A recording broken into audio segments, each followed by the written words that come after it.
Hi, I'm Ingrid, and welcome to the Week 10 recap of Ethan and Ingrid's 2024 Big Year. One of the dangers of doing these weekly recaps is them becoming a monotonous listing of the birds we have seen. Tuesday, we saw a herring gull. Wednesday, we saw a ring-billed gull. Thursday, we saw a greater blackback gull. Well, there is no danger of that happening this week.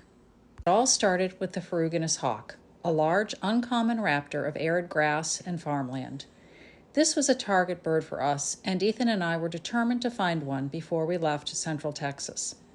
Incredibly, after only 20 minutes of searching, we found this magnificent bird perched on a power pole. We took multiple photos and were thrilled to add a ferruginous hawk to our year list. Unfortunately, that evening, during a lovely dinner with our son and daughter-in-law in San Antonio, we learned from an eBird reviewer that it wasn't a ferruginous hawk, but a very pale and very common red-tailed hawk. Red-tailed hawks do not look like this in New England, but there are regional differences in species, and the mostly brown birds we are used to seeing can be almost white in the south. So, with tears in our eyes, we removed the ferruginous hawk from our list and continued our search for one. But so far, we have come up short. We are now back in Maine for the next 2 weeks, doing taxes, visiting our children and grandson, and trying to get a few outstanding Maine birds before we return to Texas.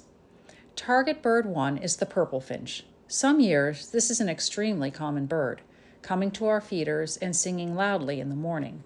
But this year, due to a bonus spruce cone crop in Canada, very few have dropped down.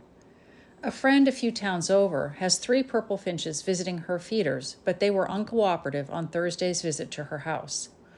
The second target bird is the white-winged crossbill, again a bird that lives on spruce cones and thus is, for the most part, still in Canada. Ethan and I visited Reed State Park on Wednesday, one of our favorite places to find this bird, but no joy despite walking the roads for a couple of hours. The final bird we really want to get in Maine before we hit the road again is the secretive northern saw-whet owl. Last night we hit a number of spots near our house that look owlish, listening for this bird's bizarre tooting call. We heard none. For the last 5 weeks we have averaged between 10 new birds a day and 4 new birds a day. We always knew it would slow down, but were a little unprepared to only get 1 new bird this entire week. That was a Harris sparrow in San Antonio, Texas. We invite you to follow our birding adventures at bigyearbirding.com. Happy birding!